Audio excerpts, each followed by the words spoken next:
Good morning, everyone. Please feel free to share the live. Welcome to the Consumer Affairs Division's monthly series, Consumer Talk, and we invite you to listen to us for the next few minutes. Please share the live. We look forward to hearing from you. Okay, so let's begin. So hello everyone, and welcome to another installment in our Consumer Talk monthly series. Our topic today centers around hire purchase and balance parcel arrangements.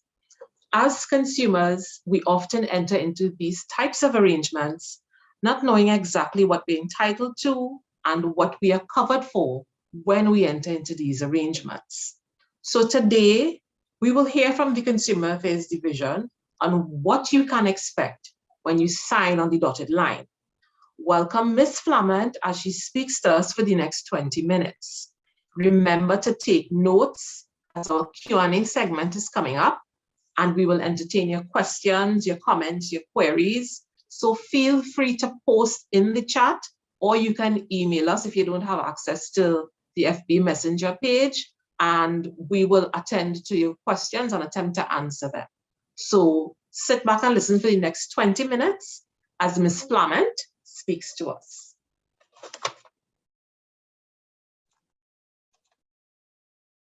Good morning, everyone.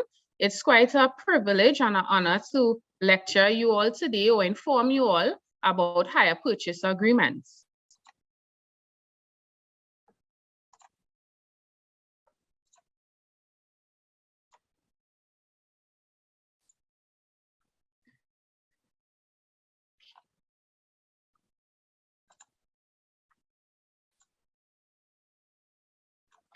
Okay, so today we'll look at the most widely used agreement in Trinidad and Tobago, which is the hire purchase agreement. Hire purchase contract or agreement, always remember it is legally binding. It's a contract and either party can go to court. The hire purchase is the legal term used for a contract in which purchaser agrees to pay for goods in part or percentage. And again, it is the most widely used agreement or contract in our country. So basically, you go to a supplier and you engage in a hire purchase contract, and you use the item and you make monthly installments while using the item. So you pay in small parts to own the item at some point in time in the future. In a hire purchase agreement, the hirer only becomes the rightful owner of the item until the final installment. So if you pay off, let's say a hire purchase contract was $10,000 and you paid $9,999 and you are owing $1, you do not own the item until you pay the full $10,000 as agreed upon in your contract. You cannot sell the item while you engage in a hire purchase agreement and you do not pay off the last dollar. You cannot sell it, you cannot rent the item, you cannot lend the item, or you shouldn't. I know at times we do it, but it is wrong to do such. You do not own the item until the last dollar is paid off. All hire purchase transactions should be carried out in accordance with the Hire Purchase Act, Chapter 82, 33 of Trinidad and Tobago. Now, when you engage in a hire purchase contract, ensure that you know how you pay in the monthly installments. That is the first thing you should know. You should have a regular job to engage in a hire purchase agreement so that you can make your monthly installments. Do not engage in a hire purchase agreement and you do not know how you are going to make the installment at the end of the month. I strongly advise against this. Ensure that you know how you can make your payments. If you take out a hire purchase contract for someone and they promise to make the monthly payments and they are not, who would be held liable? You, who, as the hirer, will be held liable because you signed on the dotted lines. So you cannot go to court and say, well, you took it out for your friend and they promised to pay. Always remember, you would be held liable. So make a wise decision and a well-informed decision when you engage into a hire purchase agreement.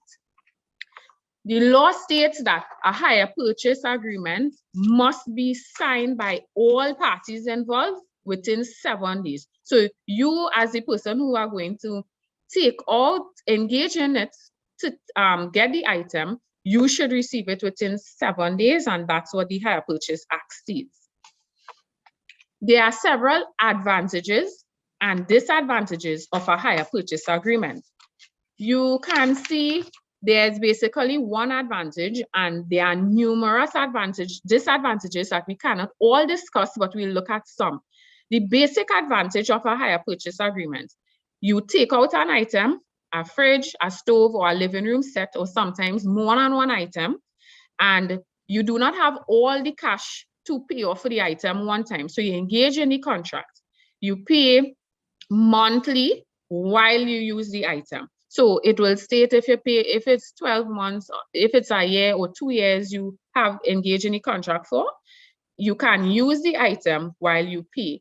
So you don't have to find the $10,000 in a bulk or the $15,000 in a bulk to buy these items that you need, these major appliances, these commodities that you need for your home. So you just make small payments. So that's the main advantage of a hire purchase agreement. But when you engage in a hire purchase agreement, it comes with several disadvantages. The hirer, which is you do not own the item until you pay your last dollar.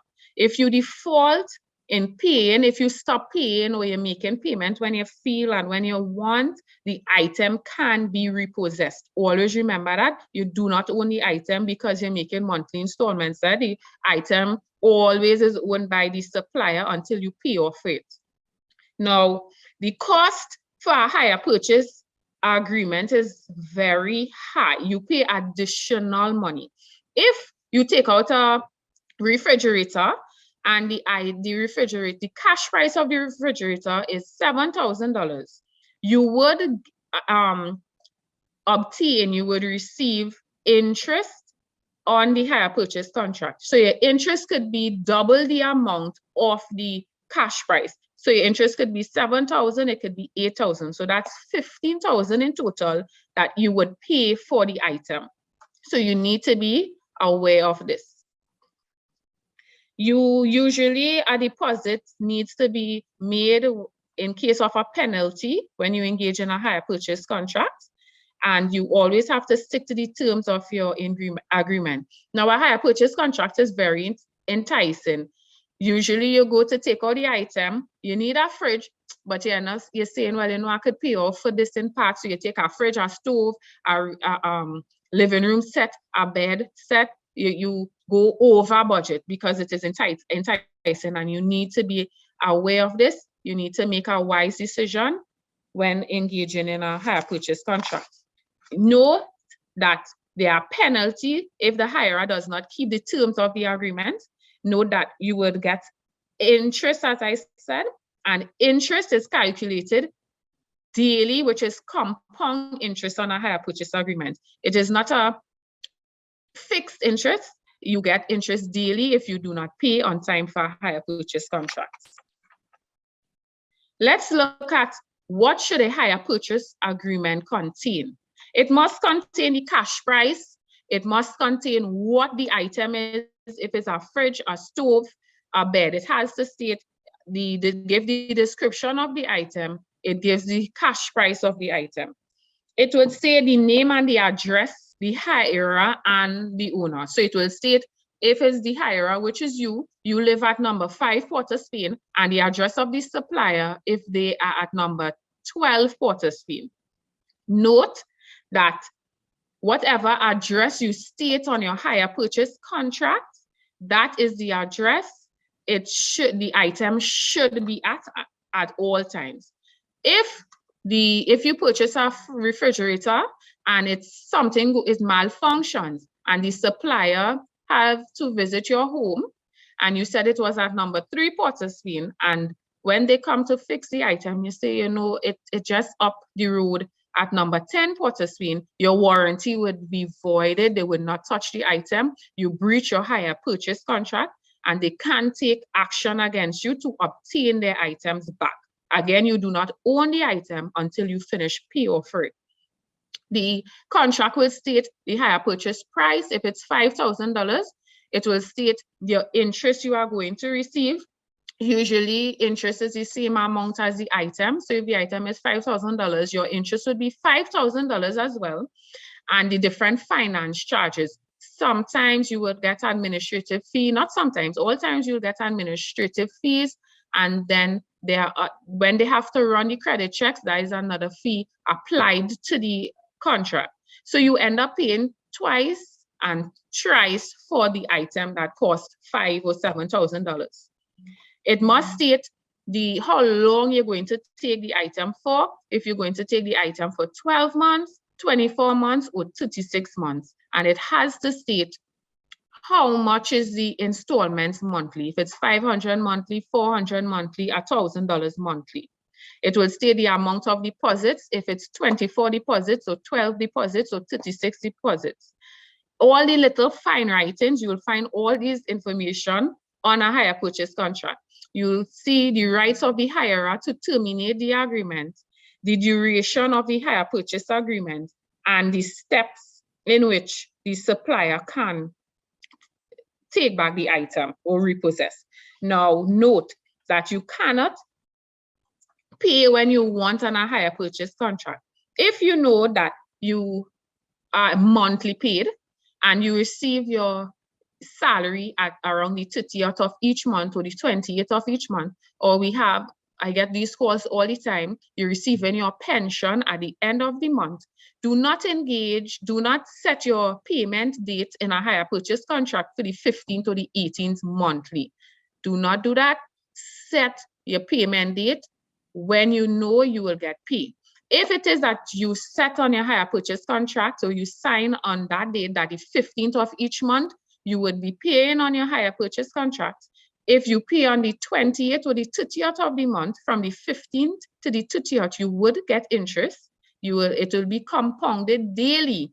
And on top of your interest, you will get late fees. So these are important things to note. If you move the items, your warranty will be voided. And always remember your compound interest if you are paying late on a hire purchase agreement. You cannot pay when you want. It's a legally binding contract. The rights and the responsibility of the customer under a hire purchase contract, which will be you. It is your right as a customer to be given truthful information about the items and the products and services, what you are engaged into. During the period of the hire purchase contract, the hirer must maintain the goods and keep them in a safe place. There will be fines if it's damaged and you don't own the item. You cannot rent or lease or dispose of the item until full payment has been made. You can face penalties. Do not sell it to a friend. Do not sell it to the neighbor. You do not own it. In a lot of cases, people sell their items to parties that they know, and that is a breach. You can face serious penalties for such. If the hire purchase contract has an insurance, you always try to get an insurance on a hire purchase contract.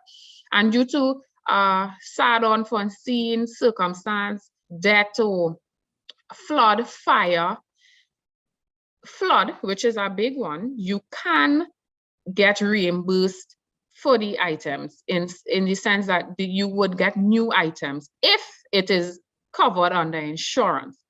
We had a situation where a citizen, she took out a hire purchase agreement to furnish her home, and she said it will be, let's just say, the address would be at 14 Shogunah, Main Road, Shogunah, and she had the items at another place. the place burned down, right? There was a fire. The insurance did not cover it because whatever the address she stated on the hire purchase contract, she moved the items. So she voided the contract, and guess what? She had to continue paying for those items that was burnt because she was in breach of the contract and she moved the items, which she wasn't supposed to do.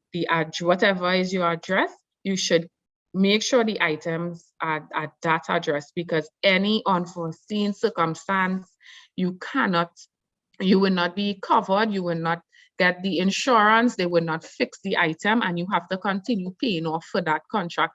And she had 12 months still to go on the contract.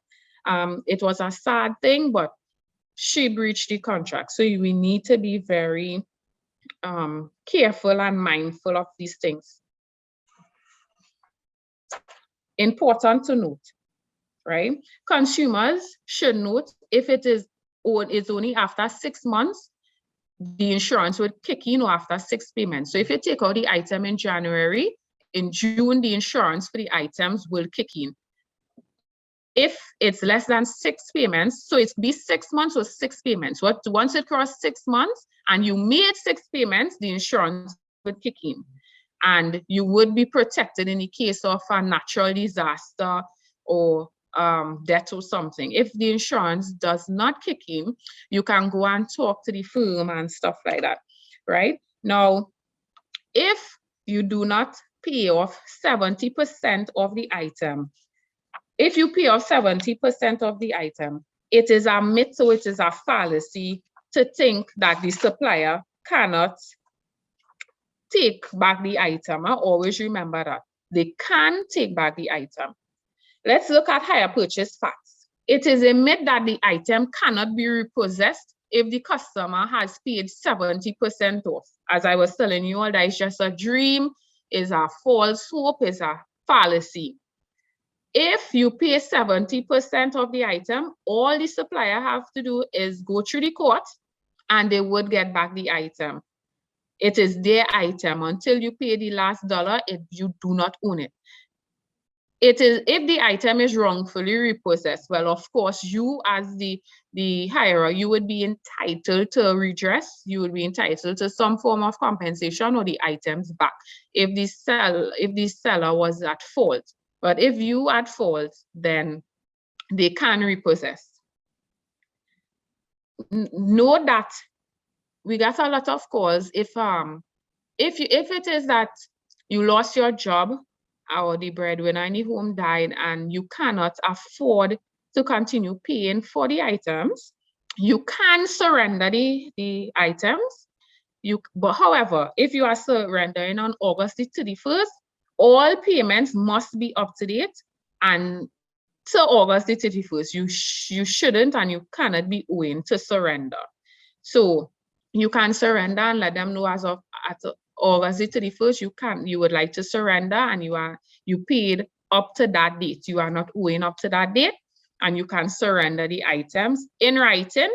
And certain suppliers have different places where you can drop off the item and engage in a surrendering process. Note that once you surrender item, you would be placed on credit check. You will be a bad debtor. You would be, if you are going for a loan, if in certain cases it showed up for visa applications and stuff, you would not be entitled to the loan because you would be on a bad list then, that you do not pay your debt. So if you have to get another hire purchase contract, you have to pay off for the first contract. Yes, it's tough, but those are the fine details that a lot of citizens do not know. You would have to pay off on that first contract. What the suppliers do, they do a settlement figure. And in some cases, let's say you had 15,000 to pay, they do a settlement figure. Sometimes it's around 8,000. Sometimes you have to pay the full amount, and then you can get your name removed from credit check. So you have to pay to remove your name. You have to pay off for that first contract that you forfeited. Always remember that. And the hirer is liable and will be fined if there are any obstruction for the hirer or of the legal repossessing of an item. So if you are wrong and you are prohibiting the supplier or the seller to get back their items, you can face certain fines under the law and in court. We have situations where, well, it's Trinidad, you know, we make our doorways smaller. We have situations where consumers block off the entire window in their home so that the supplier cannot get back the item. That is wrong. You should not do it. If it's a legal repossession, you give up the item. We had some calls this week where consumers were stating that the bailiff came at her home. Yes, it came at her job. It is very embarrassing for a bailiff to turn up at your job and to leave messages with your neighbors, your friends, your colleagues. They could come at your job because that's the address you give or your place of employment for you to get the hire purchase contract. So we need to be mindful of this, and it's very embarrassing. So you need they can go through anything legally to obtain the item. So if you know you cannot continue to pay on a hire purchase contract, you surrender the item.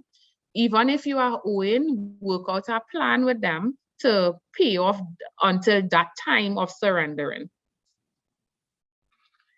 Hire purchase facts. If you change your address, you put it in writing. You must put it in writing. So if you no longer live at number 3 Main Road, Shoguanas, you write to the supplier and you let them know that your address as stated on the hire purchase contract signed on whatever date, I no longer reside at this premises. Your items is now at number 8 Curep.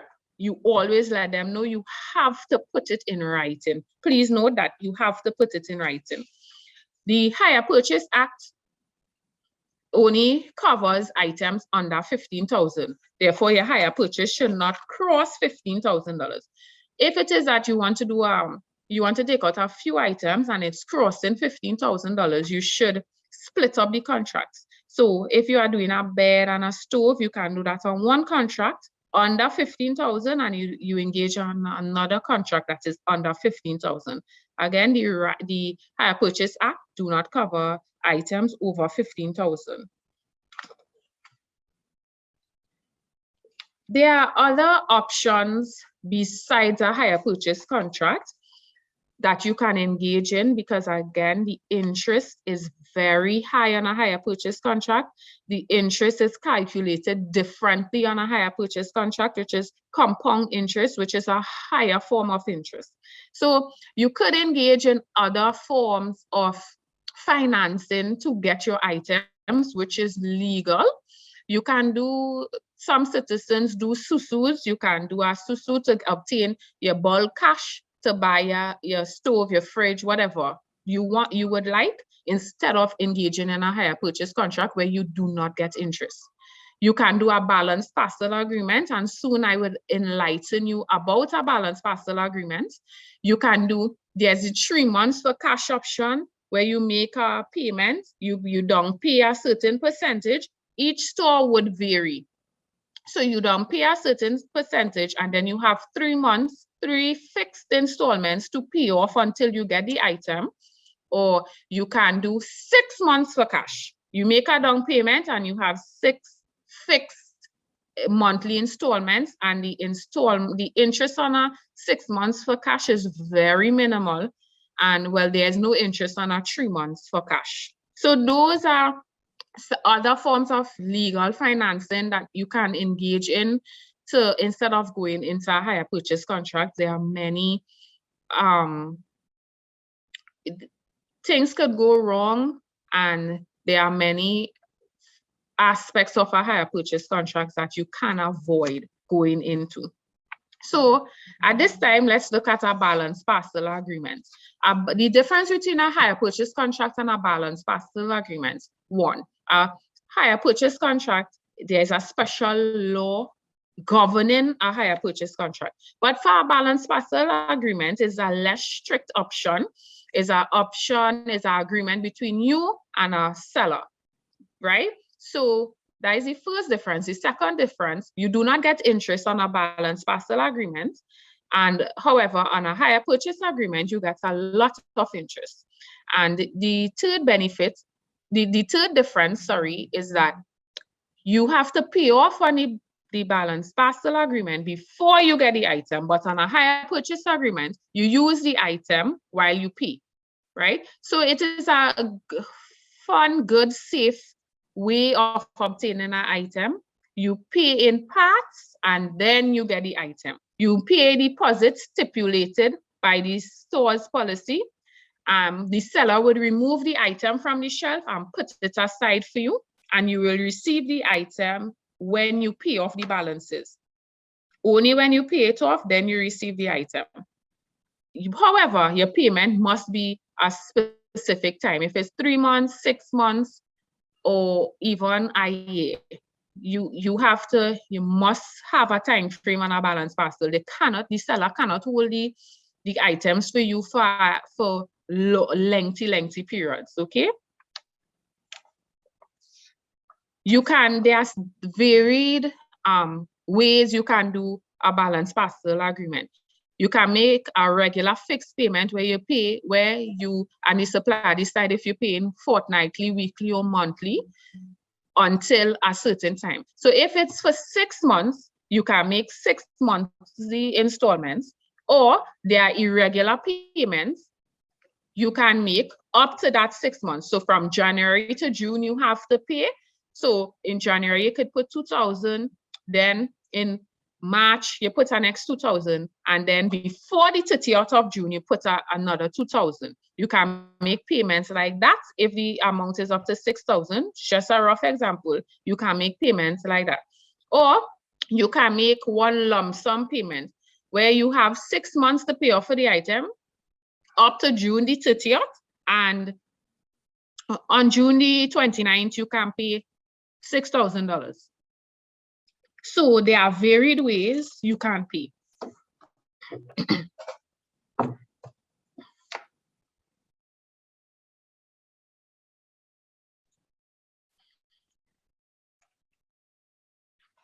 Be sure to confirm with the seller though, the way you are going to pay. You must confirm that. You have to know if it's fixed, if it's irregular payments you are making. You and the seller must decide on this. Remember, you do not have to pay more than the original price. There's no interest on a balance parcel. However, in very rare circumstances, if the item is very large, remember the supplier have to move it out and put it away for you.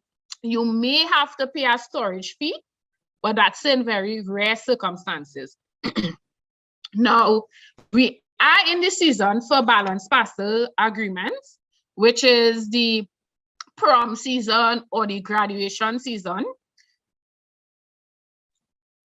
Or wedding season. June to August is a great wedding season. We have people where the groom engage in balance parcel agreements. We have the brides engaging in balance parcel agreement to get their dress. We have graduation students engaging in balance parcel agreements. Note that if you do a balance parcel agreement and they put away the dress or the tuxedo or whatever for you, you are not entitled to a refund, right? Because they held that item for you and you forfeited the agreement. You are not entitled to a refund. Some suppliers, they may tell you, well, take something worth the value that you are. So if you had to pay 6,000 and you already paid 3,000, they can tell you take something worth the 3,000, or they could give you a partial refund out of the 3,000. But you are not entitled to that. You are not entitled to anything back on a balance parcel agreement. You would have forfeited the agreement, and the supplier has every right to hold all the deposits because they kept that item for you and that could have been sold to someone else. So you are not entitled to any redress there under a balance parcel.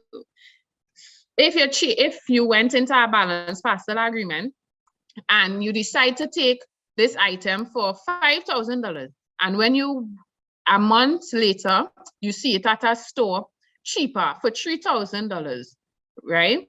And you go back to the original place and say you want to forfeit the agreement, you want to get something, you don't want to engage in it again. If you don't pay $1,500, you're not entitled to your money back.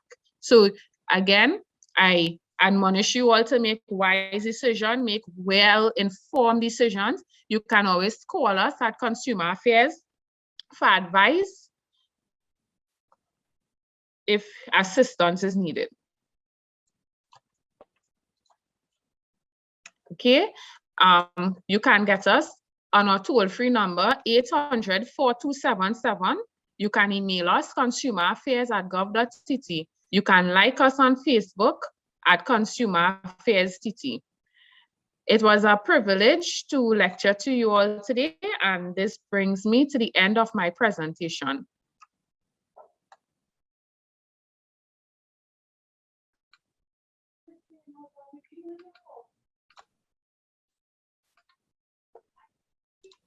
Okay, so Ms. Flament, please stay with us. We have some comments and some questions from our emails and from the chat on our Facebook Live. It was a very enlightening and informative nugget, and I had no idea there were so many aspects to hire purchase that I did not know. I see that we have a comment that was there before when we posted the advertisement. Somebody says that they're being charged on a regular basis, interest on a regular basis, and they want to know why that is happening. So I don't know if Ms. Flament can address that.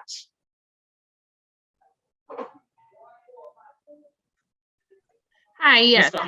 Yes. If it is that the person is being charged interest regularly, that means that the interest is compounded.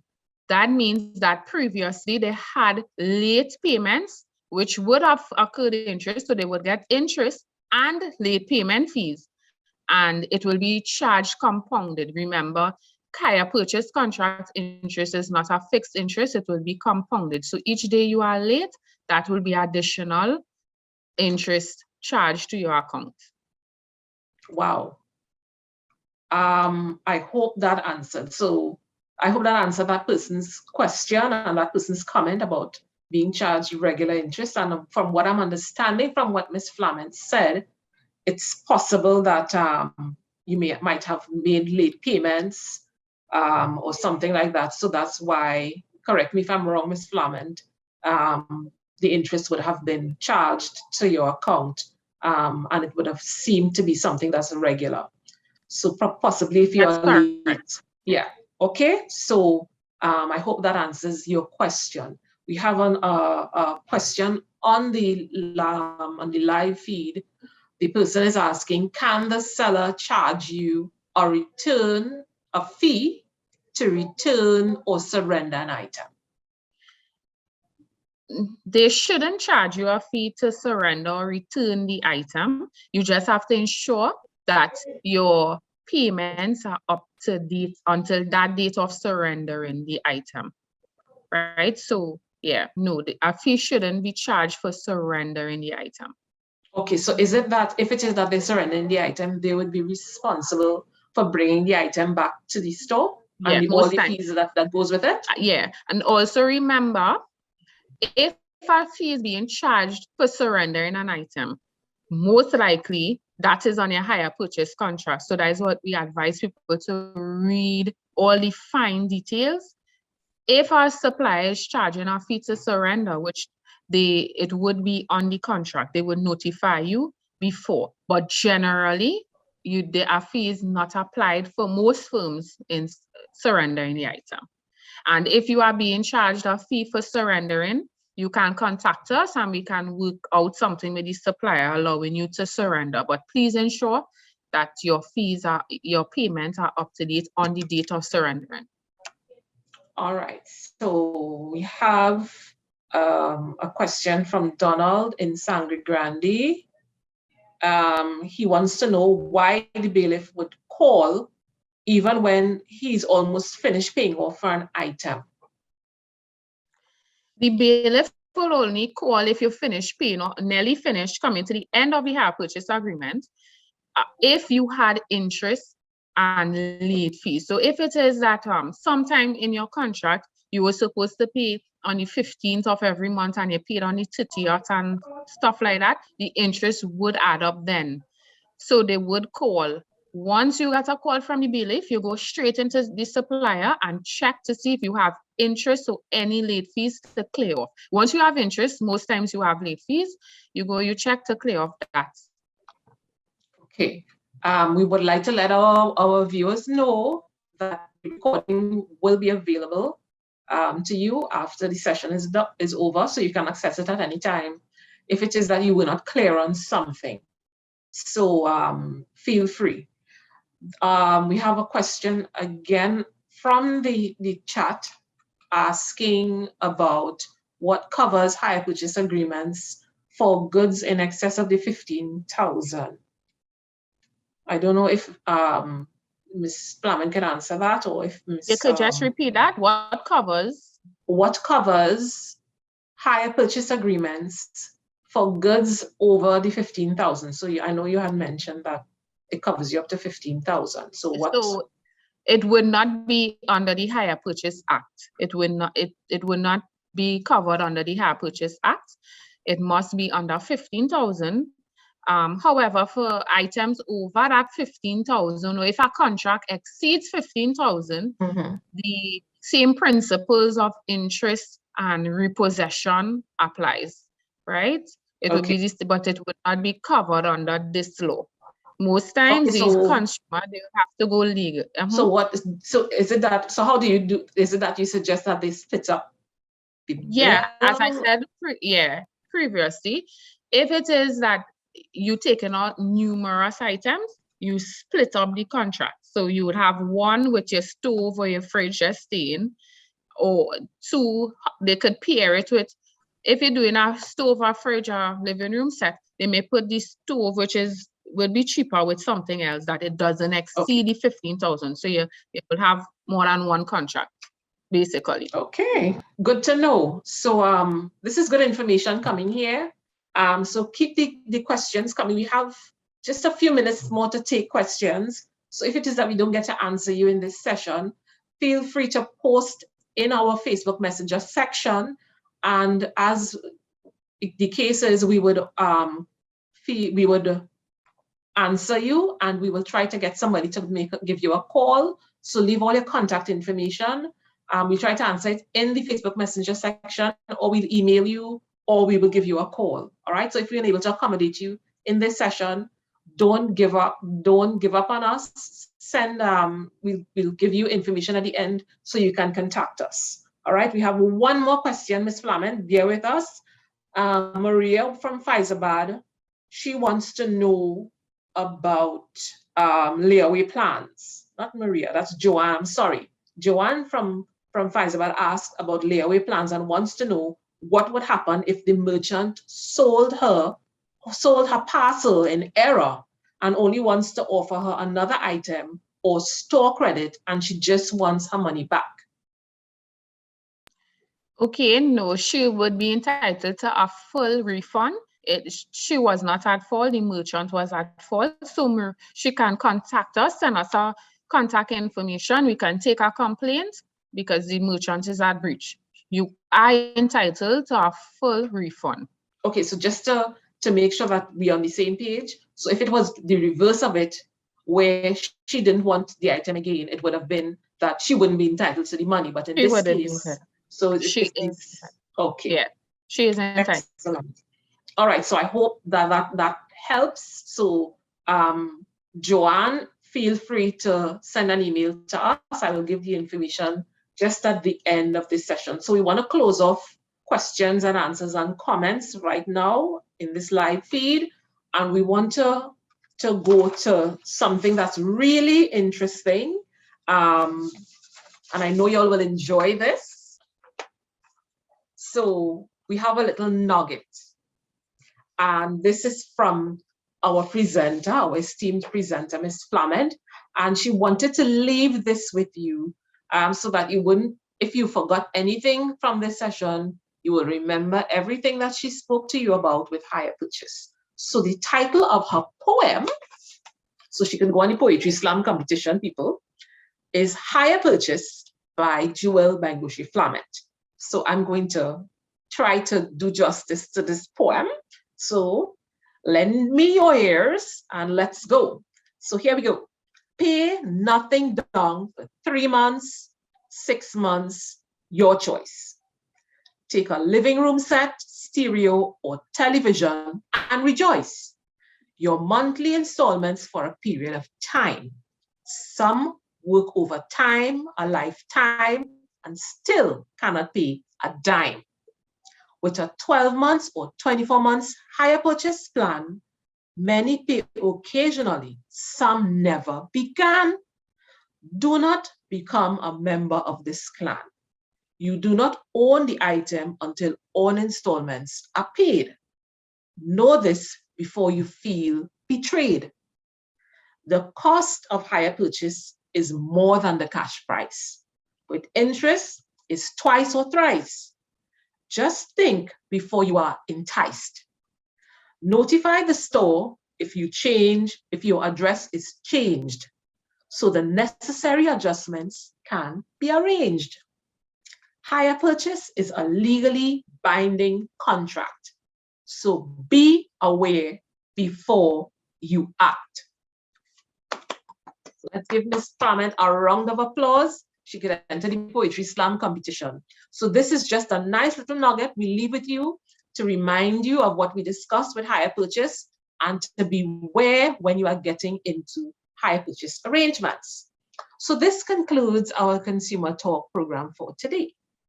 Remember, we can be contacted on our toll-free number 800-4277 between the hours of 8 a.m. and 4 p.m. or via our email consumeraffairs@gov.tt, or you can send us a message via our Facebook Messenger page. And if you have a query or a comment, or you would like something discussed, we would be pleased to assist you. We thank you for joining us today and for taking the time out of your busy schedule to learn more about hire purchase and more about layaway plans. So until next time, I have been your host and moderator, Mrs. Ava Ballard Noel, and have a great day and a powerful day, everyone. Bye-bye.